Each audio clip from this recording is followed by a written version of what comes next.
nouvelle vidéo qui va parler d'optimisation linéaire. Allez, c'est parti! Donc au programme de cette vidéo, on va commencer par parler du concept général de l'optimisation linéaire. On va voir ensuite un exemple d'optimisation. Et puis on va parler de deux méthodes différentes, l'une par glissement de la fonction objectif, puis la méthode par évaluation des sommets. Le concept général. Du coup, dans l'optimisation linéaire, qu'on appelle aussi programmation linéaire, le but, ça va être en fait de maximiser ou de minimiser une fonction qu'on appelle fonction objectif. Fonction objectif. Et ça va être sous contrainte ou compte tenu d'un ensemble d'inéquations linéaires qu'on va appeler tout simplement contraintes. Donc, maximiser une fonction objectif sous contrainte. Et dans cette première vidéo sur le sujet, on va en fait regarder l'aspect technique, c'est-à-dire comment résoudre un problème d'optimisation linéaire à partir d'une fonction objectif et des contraintes associées. Et dans une seconde vidéo, on va regarder à partir d'un exemple économique comment poser le problème sans le résoudre. Aussi, ce qu'il faut savoir, c'est qu'en règle générale, la plupart des problèmes consistent à maximiser quelque chose avec des contraintes qui poussent vers le bas, du style comme on peut le voir ici, ou minimiser quelque chose avec des contraintes qui poussent vers le haut, type comme ici. Maintenant qu'on a vu tout ça, on va regarder un petit exemple qui va nous permettre de comprendre comment résoudre des problèmes d'optimisation. Alors ici, on doit maximiser f qui est égal à 2x plus 2y. Donc f, ça va être la fonction objectif.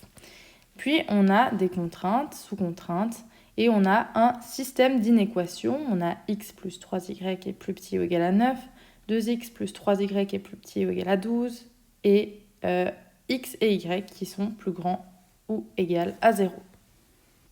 Ici, petite remarque, le sous-contrainte, vous verrez souvent écrit quelque chose du type S.C. Ça veut dire sous contrainte. Donc ce qu'on va faire, c'est qu'on va commencer par représenter toutes les contraintes ici dans le plan. Et en fait, si on regarde bien, en fait, ces contraintes, c'est rien d'autre qu'un système d'inéquations linéaires qu'on avait pu voir d'ailleurs dans une précédente vidéo. Donc si vous ne savez pas résoudre ou représenter ce type d'inéquation, je vous invite à consulter cette vidéo que je vous mets en description. Donc on va déjà commencer par représenter x est plus grand ou égal à 0 et y est plus grand ou égal à 0. Donc ça, c'est facile. X qui est plus grand ou égal à 0, ça se représente comme ceci. Et y est plus grand ou égal à 0, comme ceci. Donc on sait qu'on sera dans le premier cadran. Première indication. Ensuite, on va regarder... Par exemple, la première, ici, x plus 3y est plus petit ou égal à 9. Si ici, y est égal à 0, si y vaut 0, x est égal à 9. Donc, je vais noter ici 1.9. Ensuite, si x est égal à 0, y vaut 9 sur 3, donc 3. Je vais ici noter 3. Donc, on a notre première droite qui fait quelque chose comme ça. Hop. Et puis maintenant, on se demande si on se trouve de ce côté-là ou de ce côté-là. On prend un point qui n'est pas sur la droite, par exemple 0, 0. On va remplacer x par 0 et y par 0. 0 plus 3 fois 0, ça fait 0. Est-ce que c'est plus petit ou égal à 9? Oui. Du coup, on est dans cette partie-là. Donc ici, je ferme comme ceci les crochets. Donc ça restreint la zone. On sera dans quelque chose ici. Mais on doit encore représenter la dernière inéquation. Donc ici, on a 2x plus 3y qui est plus petit ou égal à 12.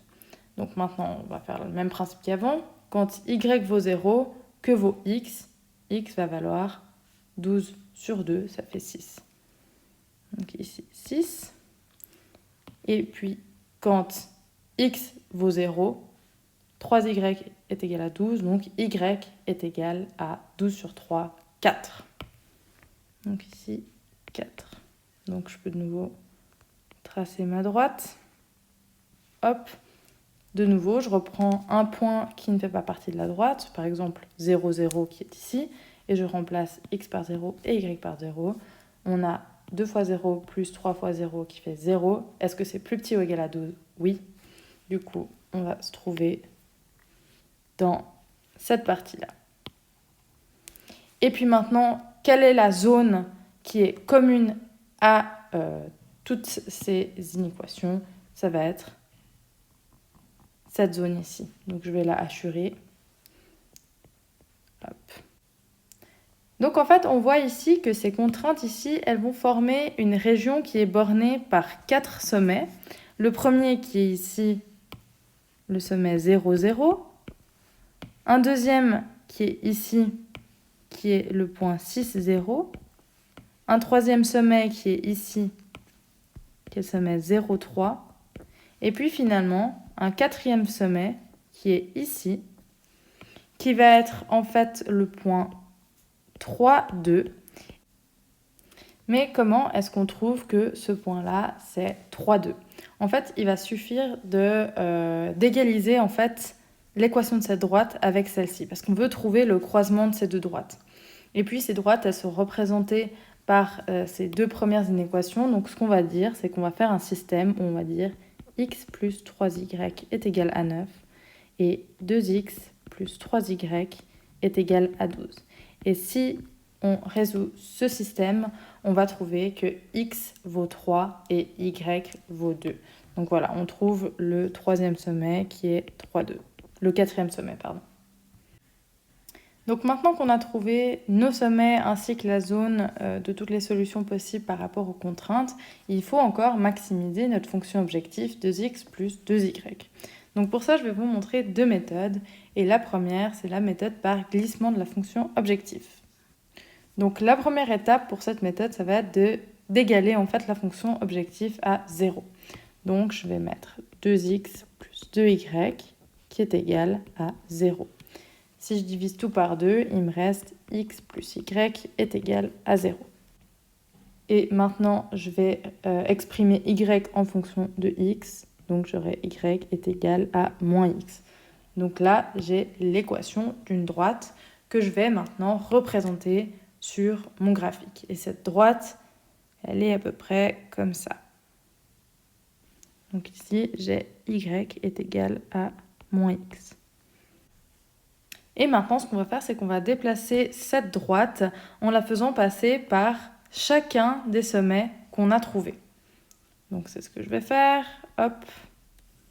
Là, je la fais passer par le deuxième sommet, par le troisième sommet, et encore par le quatrième sommet. Oups, j'ai à peu près quelque chose comme ça. Voilà. Et puis, maintenant, ce qu'on veut, c'est obtenir la valeur la plus grande sur l'axe des y. Donc ici, cette valeur-là, elle est nulle. Ensuite, cette valeur-là, elle vaut ici 3. Ici, elle est déjà un peu plus élevée. Et ici, elle est encore plus élevée. Donc on voit que c'est avec la droite qui passe par le point 6, 0 où je vais avoir la plus grande valeur pour y. Donc ici, c'est la droite qui passe par le point 6, 0 qui va maximiser la fonction objectif f. Donc la valeur maximum de f, elle sera la suivante. F est égal à, on va reprendre notre fonction objectif qui est 2x plus 2y. Donc 2 fois x qui était ici 6 plus 2 fois y qui valait ici 0. Donc ça nous donne 12. Donc voilà comment on arrive à trouver la valeur maximale ou minimale de f avec la méthode par glissement de la fonction objectif. Maintenant, il y a une deuxième méthode qui va être celle par évaluation des sommets. Mais en fait, cette méthode, elle va consister à déterminer en fait l'ensemble des sommets de la région. C'est pourquoi des fois c'est assez long car il faut résoudre plusieurs systèmes d'équations. Mais une fois qu'on a vraiment tous les sommets, c'est très facile. Donc si on reprend notre exemple d'avant, on avait les sommets suivants, donc 0, 0, 6, 0, 3, 2 et 0, 3. Donc là, ce que je vais faire, c'est que je vais faire un tableau avec les valeurs de x, y et puis également la valeur de f qui est 2x plus 2y. Donc ici, je vais déjà noter tous les sommets. Ici, j'ai le premier sommet 0, 0. Ensuite, le deuxième sommet ici, 6, 0, 3, 2, ainsi que 0, 3. Voilà tous mes sommets. Et puis maintenant, je vais à chaque fois trouver f qui est 2x plus 2y. Donc ici, 2 fois 0 plus 2 fois 0, ça fait 0. Ensuite, j'ai ici 2 fois 6 plus 0, ça fait 12. Ensuite, 2 fois 3 plus 2 fois 2, ça fait 2 fois 3, 6 plus 4, ça fait 10. Et finalement, 2 fois 0 plus 2 fois 3, ça fait 6. Et ici, on voit bien que la valeur de f est maximale quand x et y valent 6, 0, donc au point 6, 0. Et ça nous donne bien une valeur de f qui vaut 12. Donc voilà, cette vidéo est désormais terminée. J'espère qu'elle vous aura plu. Si c'est le cas, je vous invite à vous abonner à la chaîne ainsi qu'à liker cette vidéo. Je vous remercie pour votre attention et vous dis à la prochaine.